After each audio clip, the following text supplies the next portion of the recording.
When the wrestling world lost Bray Wyatt in 2023, I don't think anybody could believe it, and even now in 2024, it still feels like some horrible nightmare. I mean, the man was not only a creative genius, but just go and listen to any story about him from his peers and his friends. He sounded like a lovely guy too. So as always, the best way to keep somebody's memory alive is to just keep talking about them. And given he did have such an influence on wrestling, here's 10 fascinating WWE backstage facts about Bray Wyatt. Number 10, he taught the man about the table. Those familiar with Bray Wyatt's in-ring history won't be surprised if when you do mention him, you also bring up Alexa Bliss. For a long old time, they were joined at the hip. Given that I mentioned the man in the title of this entry, though, means I am, of course, talking about Becky Lynch. And how the hell does that tie in? Well, back in 2016 at the TLC pay-per-view, Becky Lynch was scheduled to defend her SmackDown title against Bliss in a tables match, with Alexa planned to win when she would take Becky and threw her through a table. Obviously. Now, while I'm sure the character of Becky Lynch was very upset about that, the real-life person was a little bit worried, because she had never set up a table before, and she was slightly concerned that she didn't know how to do it. Now, I know that sounds ridiculous, but as someone who has wrestled in these type of matches, I tell you, sometimes those things just don't play ball. Fortunately for her, do you know who was on hand to guide her through it? That's right, it was Bray Wyatt. As detailed by the publication Clutch Point, shortly after Wyatt's death, Becky addressed the Raw crowd off-air to share how he had helped her all those years ago. This is even more nice because on that evening, Bray did have a match of his own, but he still wanted to be the guy to get out of his way to make sure the whole team knew what they were doing. Lynch also said how easy he made all this and what a treat he was to work with. So once again, if that doesn't make you rethink all of this, well, it probably should. Number 9, he helped Blue Pants relax backstage at NXT. Now more commonly known as Leva Bates ever since she left WWE, never forget that in NXT, Blue Pants was over like Rover, the fans loved her. She became a cult favorite on WWE's third brand, and even though she did receive multiple bookings, oddly she was never given an official contract to sign, and that doesn't make any sense. It also ties into what we're going to talk about today, because as you can imagine, Leva did get quite anxious about this, because she didn't want to step on the toes of anybody that was considered a signed talent. This is until, of course, one of these people sat down to strike up a conversation in the cafeteria.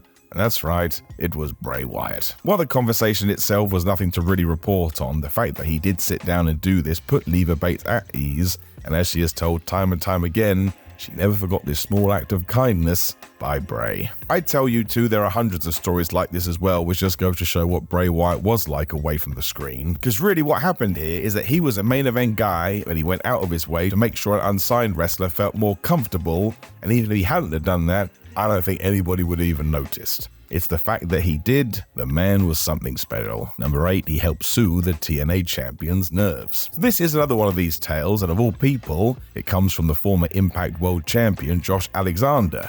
He mentioned it on Twitter. As reported by Wrestling Headlines back in 2012, however, Josh was scheduled to appear as an extra in an unnamed WWE event. Even though he was a 7-year veteran by this point, it was also Alexander's first gig for a major televised wrestling company, and as such, he was nervous. I mean, if he wasn't nervous, what a flub would be going on? As Josh himself recounted, though, it was at this point that Bray noticed he was a little out of sorts and took it upon himself to offer some words of encouragement and even welcomed him to WWE. Alexander also mentioned how Wyatt spent the entire day encouraging everyone around him to do the same and to do it with a big smile and a big laugh, and that ultimately, he really was the power of positivity. And yes, this meeting did happen years before Bray became a megastar, but that actually makes it even better. Because even after he had achieved all that success, he never changed who he was deep down. Number 7, Bray was a Bo Lever. Bo Dallas's WWE career may have hit a slight snag ever since he was called up to the main roster from NXT, but something that never changed was the respect from his brother. Now, as we have brought up Bo's NXT run, it is important to note this was so darn good. He was a cowardly heel who would fluke his way to the NXT title, and anytime you tried to talk to him, would just say, "Hey man, you better back off and Bo leave in me." It was really quite funny, and a shame we never really did do this when he got the promotion. Even worse, come 2021, he was released. At this point, Dallas kind of decided he was done with wrestling, until a few years went by, and yep, he returned as the mysterious Uncle Howdy. This was all detailed in WWE's heartbreaking Wyatt documentary known as Becoming Immortal. Bo only came back to wrestling because he wanted to be alongside his sibling. Bray was equally thrilled about this because he got to work alongside his family again, and as the boy's father Mike Rotunda discussed on the Two-Man Power Trip of Wrestling podcast, Wyatt would also say that he believed that Bo was the better in-ring worker. We said it at the beginning of this video, if you want to keep somebody's memory alive, then never stop talking about them. Number 6, he did not appear backstage with Sting as a child. That probably makes no sense. What are we talking about? Well, I'm going to tell you. Because there is a popular photo that has done the rounds of social media of the legend known as Sting, where he is hanging around with 2 boys that many assume to be the Rotunda brothers. Now you can understand how this did get started because Mike Rotunda was contracted with WCW, and Sting loved it there. I sometimes wonder if World Championship Wrestling had never closed, would the real-life Steve Borden still be there today? Sadly though, I'm here to ruin this dream for you, because it's not true. Because in an Instagram post, Bray Wyatt admitted he had absolutely no idea who these 2 boys in the photos are, although he was happy to tell you, no, it's not me or my brother. The thing is though, even when he was doing something as simple as debunking a rumor, Wyatt's inherent kindness still shone through. Because in the same post, Bray did reveal that if anybody had come up to him over the years and said, hey man, can you sign this picture? Even though he knew it wasn't him, he did it anyway, because why ruin their day? So while it may not be the biggest story in the world, the fact that Bray also said, I think it's high time these guys step up and take credit for this cool-ass picture of you and Prime Stinger, well, there's just another tick for the box. Sadly, the closest Wyatt got to Sting in a professional capacity was tweeting that if the Oakland Raiders made the 2021 Super Bowl, he would fight Sting at halftime in a chainsaw death match. Now, if you had mentioned that to me 5 years ago, I wouldn't have believed it, but given what Sting did in his last AEW match, well, maybe he probably would have agreed. Number 5, he saved a pair of teenagers' lives and didn't tell anyone. If you have never read former WWE stars JTG's books, I strongly suggest you amend that right now. They are very, very good. Both of these reads are full of terrific anecdotes about life backstage in the world's biggest wrestling company, but it's the second book that we are going to focus on today. Because JTG does indeed talk about a time that him and Bray were riding a rental car together when a seemingly insane driver tore past them and forced fellow WWE superstars Big E and Alex Riley off the road. JTG and Bray then tried to drive after this reckless driver to see what the hell he was doing, and when they caught up to him, yep, they saw his car barrel rolled off the road in a spectacular crash. Now, despite smoke pouring from the wreck, something JTG admitted terrified him, Wyatt immediately jumped into action and he pulled the driver and the passenger out to safety. JTG helped with this as well because he was emboldened by Wyatt's heroism, and the wrestler then also called an ambulance, especially because these guys were teenagers. They then drove off to their next event without telling anybody until this book did come out, and as JTG wrote, this amazed him because not even Bray's closest friends knew. He had kept it quiet for all those years. He didn't think it was something worth bragging about. Number 4, the Fiend mask was designed by a horror icon. So this is a nice turnaround given what we have talked about in this video so far, because while most entries have been about how Bray was a hero to others, this one is about the time Wyatt got to meet one of his own heroes. Because you will see plenty of photos on the internet of Bray with a man known as Tom Savini, who is an absolute legend when it comes to makeup artistry. Savini is also revered by horror fans as the man who brought to life George Romero's zombies, and as one of the minds behind Jason Voorhees' iconic design. So if you are going to create the Fiend, and you need some kind of a mask, you probably should go cool, good old Tom. Everyone who knew Bray has gone on record and says he was over the moon that Savini agreed to do this, and surprise, surprise, when they did meet, the two became very good friends. If you want to see a heartwarming clip too, you should find Tom Savini on Twitter and see the video of Bray Wyatt playing around in one of his weird chairs.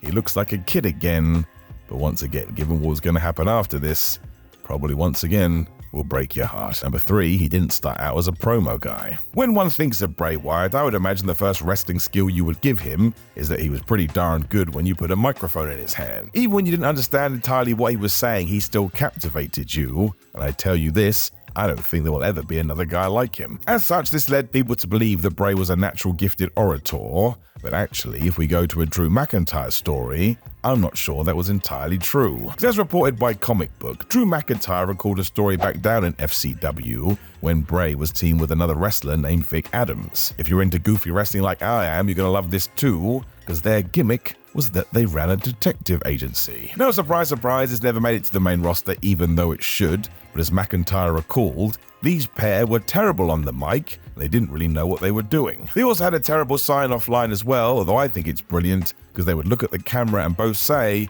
"We are back in business." Now, it's important to note this wasn't Drew making fun of Bray and instead was doing the opposite. He was saying how hard Wyatt would work day in, day out, both on his wrestling and his promos, to the point he became one of the best mic guys ever. I mean, that's an inspirational story for anyone. The best part, though, is that like everybody else, the Scottish Warrior also remembered Bray as, and I quote, "the friendliest guy in the world, an amazing gem, and such a brother." He really was taken too soon. I'm still not sure I've entirely got my head around it. But 2, he refused to rehash the Wyatt family due to Brody Lee's passing. It will never make any sense that both Brody Lee, the former Luke Harper, and Bray Wyatt have both passed away by 2024. Because as we know, these two were very, very good friends. You would never get the Wyatt family to work if it wasn't for Harper either, and I throw Eric Rowan in there too, because just seeing them all stand together with their weird creepiness, well, it just worked and it dragged people in. After Lee's tragic passing in 2020 and the fact that Bray was returning to WWE, a bunch of rumors then started that he was going to reunite the Wyatt family. But as he told the Out of Character podcast, he would never do that in a million years, because doing it without Luke Harper would not only be an insult to the man, but the thing would never ever work. Wyatt also wrote a tribute to Brody soon after this when he asked Lee to save me a seat next to you. While that will probably bring tears to your eyes, that's how I like to envision them nowadays, just chatting away and being friends forever. Number 1, his fans meant everything to him. Because there are dozens and dozens of stories on social media about Bray Wyatt seeing random tweets of people asking him to help them with their lives, and my word, he actually went and did it. An especially heartbreaking post came from a father whose late son was a huge fan of Bray Wyatt, so decided one day to DM the man himself. Of course, Wyatt, as well as his wife, did respond and offer their condolences. He even told this individual that he appreciated him sharing his story because it reminded him why he became a wrestler in the first place, to make people happy. And let's face it, that's exactly what he did. For more proof of this, you can also read the eulogies that were delivered by friends at his funeral, and who every single fan said he'd gone out of his way to put a smile on their face. So Bray was essentially a kind, caring soul who never stopped looking out for others, and whose presence will forever be missed by those who knew him, and even those who didn't. Now, please do like the video, share the video, and subscribe, and leave a comment below with your favorite Bray Wyatt memory, and of course, keep it nice. It's one of those videos. But I send you much love, my friends, and I will talk to you soon.